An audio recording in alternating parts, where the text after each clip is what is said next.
everyone. This is the Next Best Series podcast, and today I am joined by one of the stars of industry, Ken Leung. Ken, thank you so much for joining today. Yeah, pleasure. I'm glad before we Thanks for started having me. recording, of course, you noticed the Pure I Point know. in Well, the I phone. noticed that it was a purple. I didn't know it was a Pure Point hoodie. I just noticed it was a purple. I was like, what a coincidence. Lo and behold. Well, obviously, I can't. I've been watching the show since it started back in 2020. Just so been every season hoping that we continue to get another season. And I think what you guys did with this latest season, season three, is just absolutely the best thing on television that I saw last year. And I think in terms of Eric's character arc, it felt like Mickey and Conrad were just flipping a coin of who is going to have the biggest crash outs this season, Eric or Rishi. And I think Eric, is unraveling in a very fascinating way where obviously it's midlife crisis, you're doing coke even more, you're hiring hookers under Rob's name. I'm curious as to, for you as an actor, it seems like Eric this season was very much trying to find a space to fill, whether personal or even professionally. And what was that like for you to explore it? Super fun. I mean, I kind of was hoping for a season like this. Hmm. Um, as the character, it starts, season three starts off with Eric seemingly having reached the pinnacle. He's made partner. There's this, everyone shows up to applaud him and seemingly give him his flowers. Um, that ends very almost Instantly. immediately. Almost instantly, he realizes, oh, this top of the mount. This is not the top of any mountain. It's the bottom of another mountain. This never-ending climb. And so I think it puts him, amidst the breakup of his marriage and his family and all the costs that it took to get to the top of this mountain that turns out not to be a mountain at all. He's in a kind of grab what he can say, he says, I'm going to say yes to things I used to say no to, kind of desperate um, clawing at, well, what is mine? What can I win in? Um, the thing with Yasmin, I think, is Yeah. a great is a great metaphor. She kind of, to him, represents, this traditional power structure that he's worked all his life to be noticed in. And he has power over her, a perceived power over her. And so he jumps on that. Yeah. She comes from privilege. She kind of doesn't know What she's doing. She's what not she great at doesn't. her Yeah, job, she's but she's like the opposite. She's like the opposite of Harper. Mhm. But at the same time, she represents, this privileged white, world that he has worked, like I said, worked all his life to be noticed in.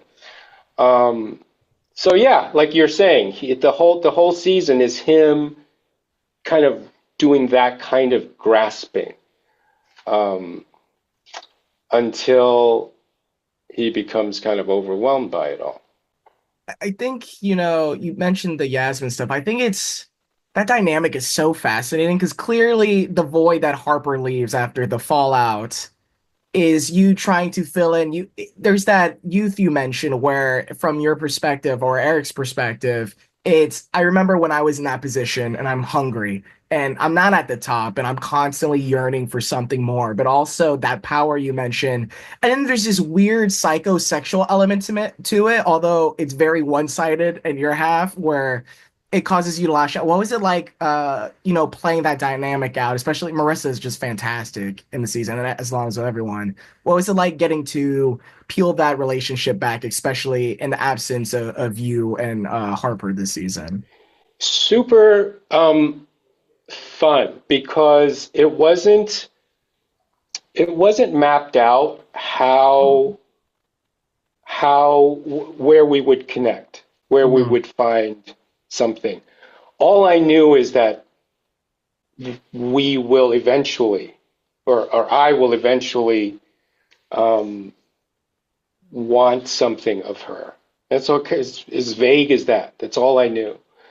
And then the scripts we got, the play pieces that we got to reach that, it was never clear, like, oh, this is when it happens. You're inviting her to dinner for exactly this. You're giving her this speech over here because of exactly this. None of that was spelled Oh. out, which made it super fun because you had to really kind of play everything through to find the little openings. Hmm. And in some cases, things were found that were not anticipated. I think even by the creators, there were nowhere in the script. Um, and so Marisa is a great actor to kind of play that way with. Things will come up that, we never talked about that would not even come to light unless it's in the playing of it, or until it's in the playing of it. So just a very moment to moment actor that way. So yeah, super super fun. I love that kind of thing where I mean it reflects life in a way where you kind of have a vague, over uh, just this goal, just the vaguest goal. I kind of know what I want with you. I Hmm. kind of know where this is going, but Yeah. I don't know how I'm gonna Get get there. there, Yeah. because I can't anticipate what you're gonna do or how you're gonna be today. Like this chat we're having right now. And the thing that keeps it interesting Hmm.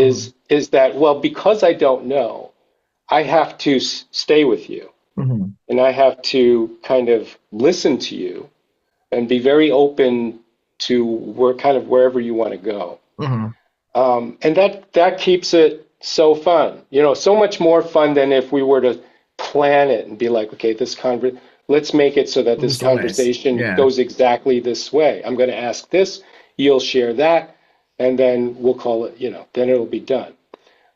This is more of a of an I don't know, you know. I think, from what I'm gathering from what we're talking, you have very grounded energy compared to, like, obviously Eric is quite wound up. The industry he's in is high functioning, high anxiety. You're constantly going. So, it's fascinating to hear you talk about the spontaneity that translates from your work to the performance. And I think also I love hearing how game you are. You're like, I got to do like more of the outlandish shit like all the younger castmates got to do. I'm curious, was there a moment or something that in this season that when you read that, you were like, out of everything, I'm the most game for this. Like, this is the one aspect that I was like, yes, like immediately you had no reservations. You were willing to just fully go in head first. I have felt that about everything. I Mhm. thought you were going to ask the opposite thing. I thought you were going to ask was What there held you something I back? was reluctant to do? Was there anything you were reluctant to Um, do? yeah, I'm trying to Because what we're talking about now, you trying seem to totally think. game with everything. I am. It's just we're kind of speaking to you now. We're in the thick of Season shooting four. season 4. Hmm. So I have to kind of Yeah, you see got the it go policing. back. Yeah.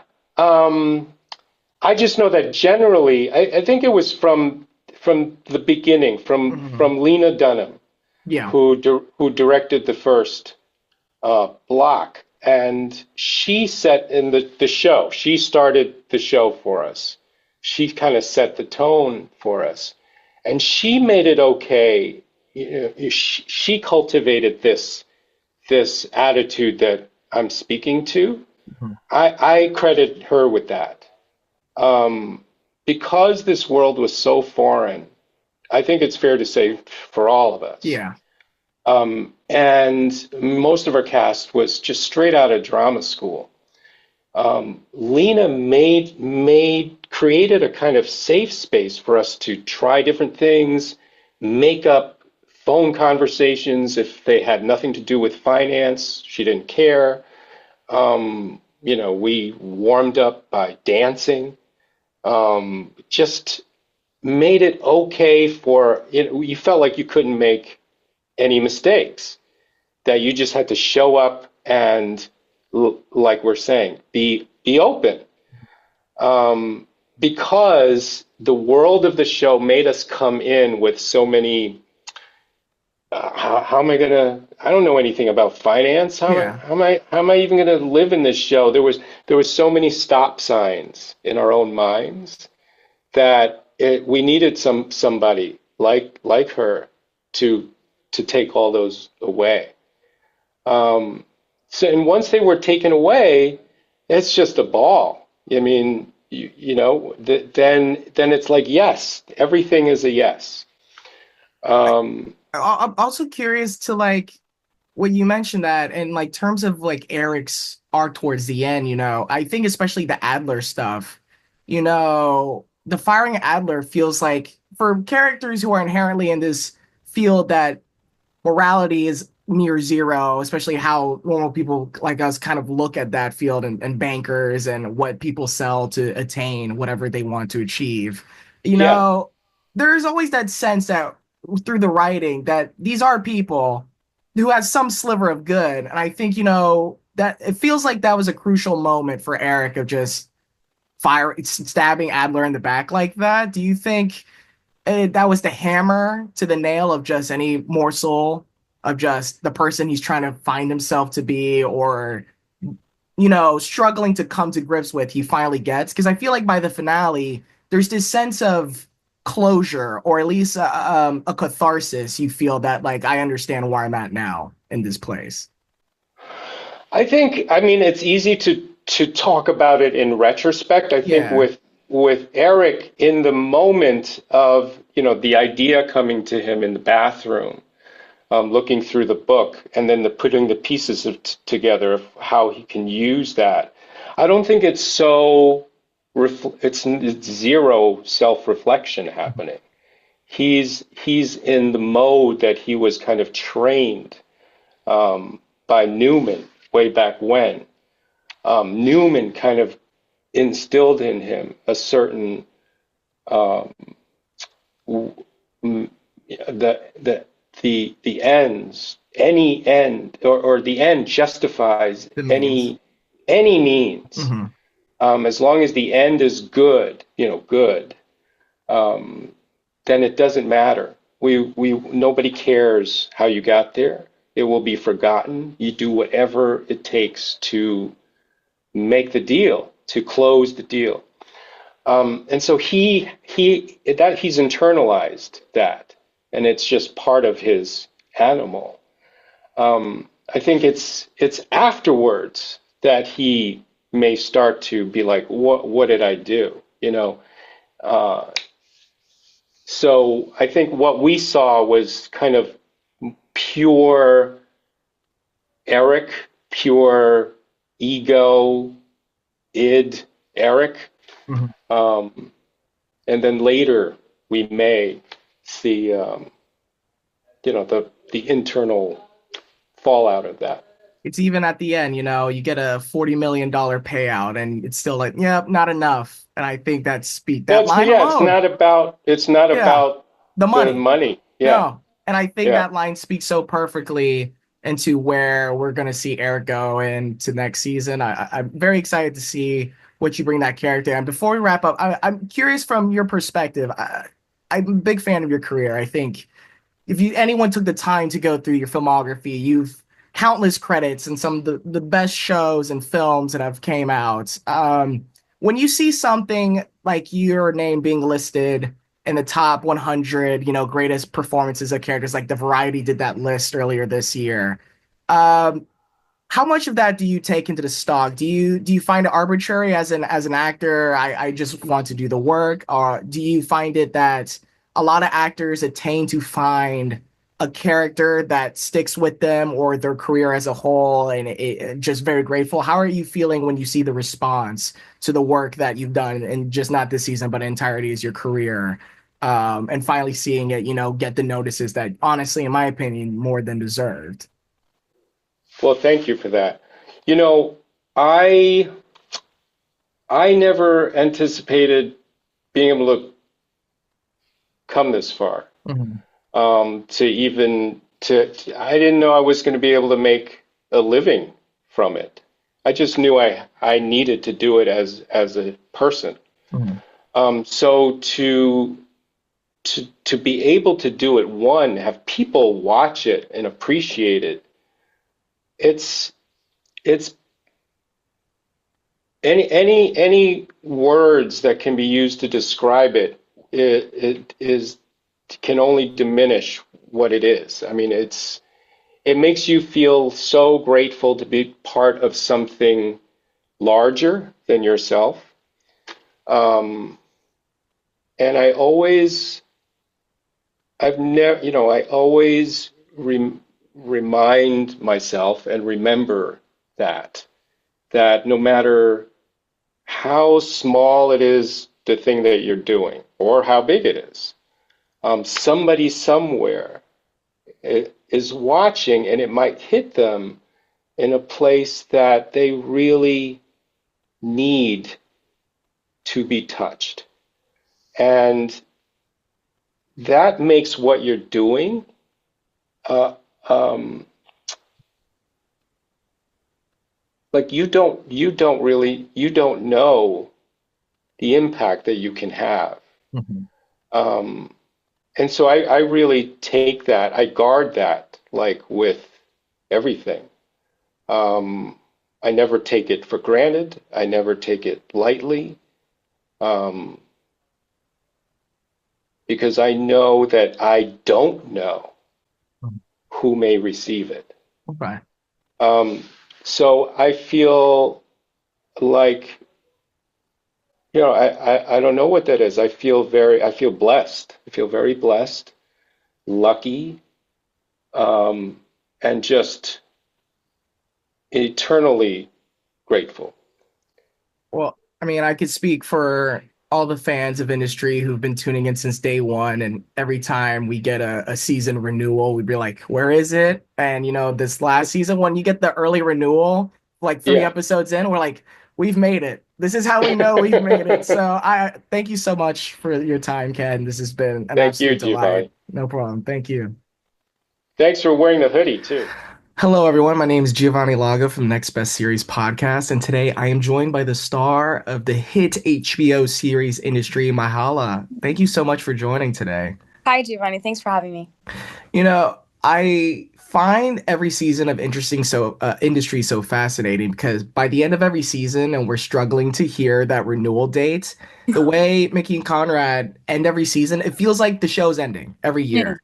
So seeing where Harper is in season three, it's very much like she's been knocked down a couple pegs and she's trying Yeah. to refine herself in this new environment, especially with this new firm and eventually what she creates with Petra. I would love to learn from your perspective as a performer. What was it like kind of starting from the ground up again and finding a new lens on Harper? Yeah, I mean, I think where she begins at season three is definitely her lowest point. Hmm. Because when we meet her in season one, she has nowhere to go but up. She's Hmm. never felt failure. Uh, so this really felt like, okay, I feel like I've hit a rock bottom, Yeah. right? Harper's at her own personal rock bottom, but she has no option, as always, but to succeed. And it's very much in this situation like her visa's being threatened, going back to New York is not an option for her. So finding it was really like, as Harper, it was really humbling. It was the first time where she was like, "Oh, I really just have to play this game, and like my fate is in someone else's hands because if my visa gets revoked, I'm done for." So striking the balance of like her own personality, her very like, "Screw you, I'm gonna weasel my way." She was humbled, and also, I mean, I don't know if it's super clear in the season, but she's like getting drunk a lot. She's like clearly Hmm. self-medicating, you know what I mean? Because she hates her job. She hates the position she finds her in. It feels like weakness, which she also doesn't like. So there was a lot of like living in that feeling and then biding her time. And the second she sees a window of opportunity with Petra. She thinks, Yeah. okay, maybe this is it. How am I going to play this? And of course, she plays it aggressively. Mhm. I think there's also the way Harper starts in the season by the time she ends her role. There's just a volatility about Harper that is what makes her a good trader. It's Yeah, also what scares people like Petra, but by the end, that's what also allures someone like Otto. right. And seeing that like stark, comparison, now you're on this whole journey of non-ethical, ethical shorting, which is just such a ridiculous concept entirely. I would Totally. love to learn by the ending, especially with certain relationships we'll dig into in Harper's life, but her coming full circle and by the end, like accepting who she is and this is how she does it and her Yeah. process and why she's not going to compromise. Yeah. Um, Sorry, what's the question? Just talk about that or Yeah, just like that full circle moment by coming to the end of season where right. Harper's like, this is how I am and this is how I'm gonna do it. Well, I think in Otto, she really she discovers that there are more people like her. She Hmm. doesn't feel as much on an island. She's like, oh, I finally found the people who are willing to play this game the way I play it. I think he really emboldens her to say, okay, fine, like, I see now that I have something to offer you. Um, so she goes the direction in which I think she's timid a little bit in season 2, particularly when there's that whole insider trading scare. She says, well, fine, like that worked for me that time. Who says it won't work for me now? Hmm. And she's got like old big money and power in Otto behind her. So I think she really feels like there's nothing I can't do now.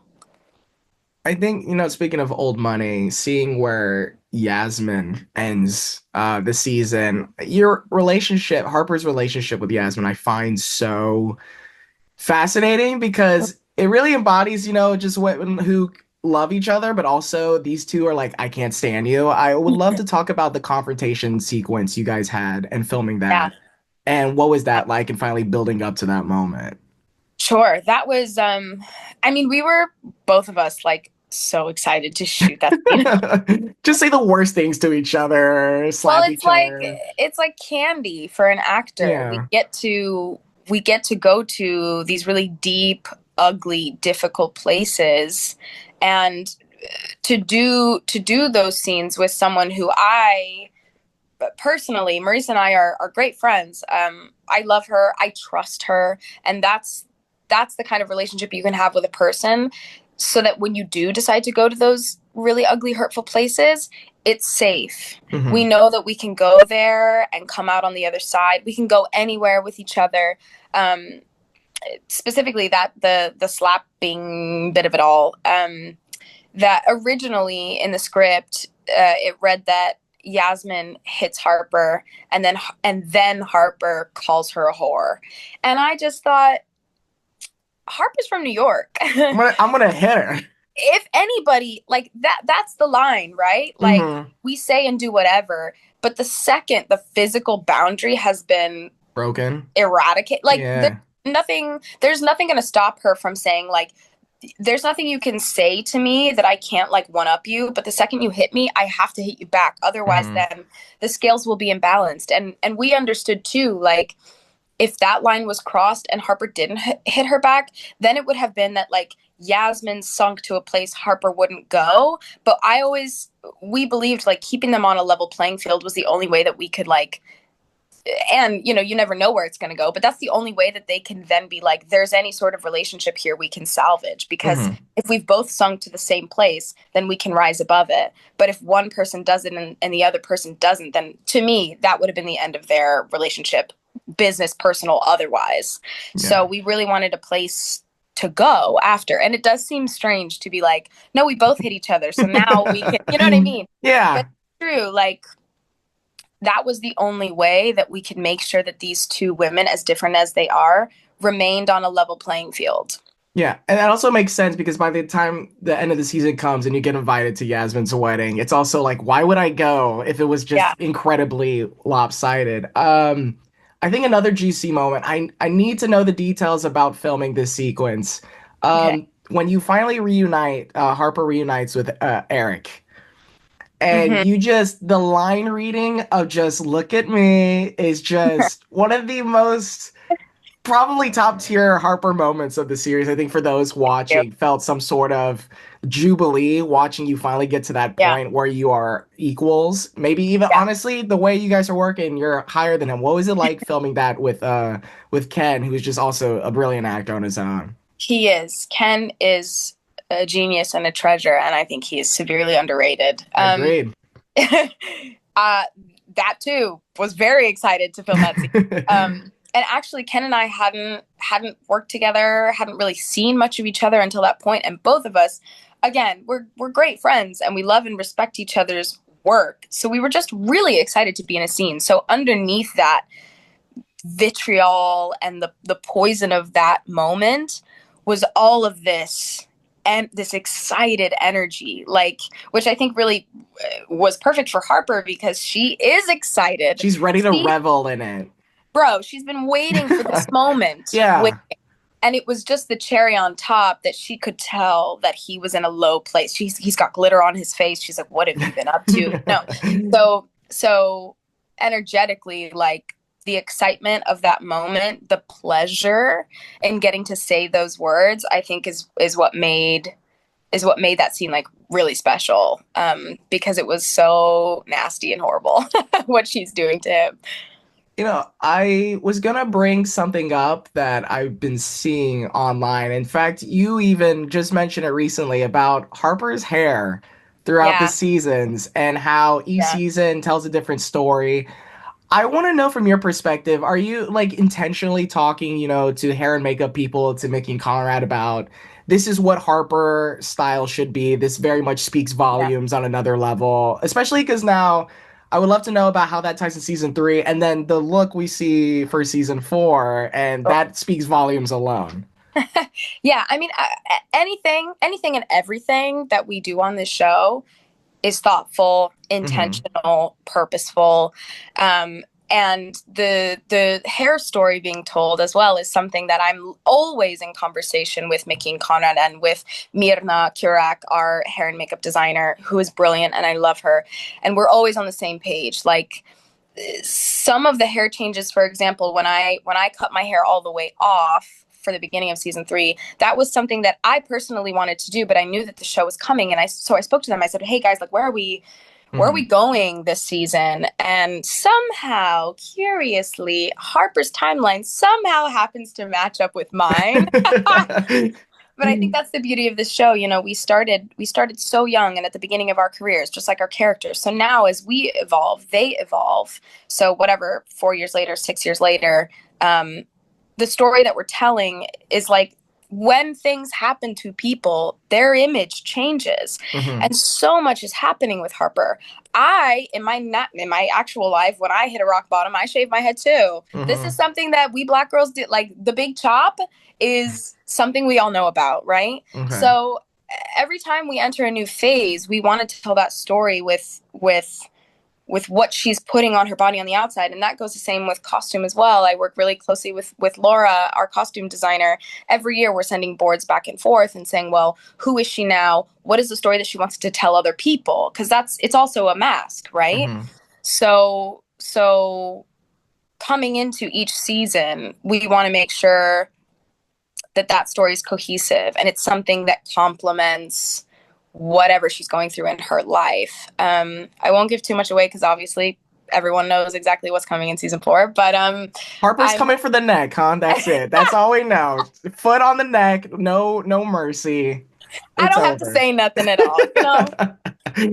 I'm also curious from a perspective because you mentioned you did start this show young and you've like worked with these people who've become very close to you and you've grown and aged with them. But it breaks my heart. I mentioned earlier that each season felt like a finale. This season Yes, was very much, for Harry and seeing Rob's character have a very fitting conclusion. I'm sure the energy always changes every season filming it, but I yeah, assume his absence has gotta leave something where I'm sure you guys are close, but then you're just like, "Ah, man, Harry's not here. This feels yeah. weird." Our group chat is a little sad. Look, I mean, the Robert's arc across all seasons, I think, is one of the most potent Hmm. and touching arcs out of all of us. I mean, Robert is it felt very much like heart and soul in a very pure, naive, like unbastardized Hmm. way, as much as the show can have that. So yeah, of course, him not coming back was hard on us, but that's the beauty of like really brilliant writing. Mickey and Conrad and HBO know how to hit you where it really hurts. Yeah. But I mean, also like he's busy. Yeah. He's really Good. busy, Booked and and he's busy. very We sought love it. after. You know what I Yeah. mean? Like, we were never obviously like we're bummed to not be working with him, Hmm. but we're so excited all the things that he's doing. And look, industry is really, really, really good at bringing people back. So Yeah. we don't even know if it's actually the end of him. Like I we're gonna. know. You know what I mean? Like he's still in the industry universe, just like Connor McNeil, who plays Kenny, is there, and even that little cameo by Ben Lloyd Hughes. Yeah. Like there is no saying whether or not someone's really gone from the universe, which of course we love. So you never know. You can't bank on anything with this show. Has it been refreshing filming? I know you can't say too much, but I assume, coming back to the US was what Harper wanted at the end of the season. Are Right. you doing split filming where you're having to go back and forth? Is it very predominantly US for You you? know, I can't tell you that. Oh, you're killing me. I've been locked in since 2020. You gotta the Oh little my God. morsels.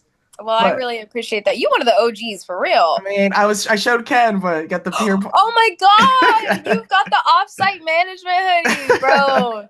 Class. That's class. No, I'm glad to see the show get its flowers, and it's just a very organic love and all the work you and the rest of the team put in. And it's truly to me, like me and my friend Derek been watching since COVID, and Mm-hmm. we were just been like, this is the best show on television. And each year you guys top yourself. So I can Thank you. speak for everyone that we are very excited to see where season 4 goes and see also whatever endeavors you work on besides. Oh, thank you very much. I appreciate that. No, thank you so We're much. very proud and so excited to bring you guys season 4. I think it's going to be a banger. I don't doubt it. I don't doubt it. Thank you so much for this. What a Of lovely course. time. So nice to meet you.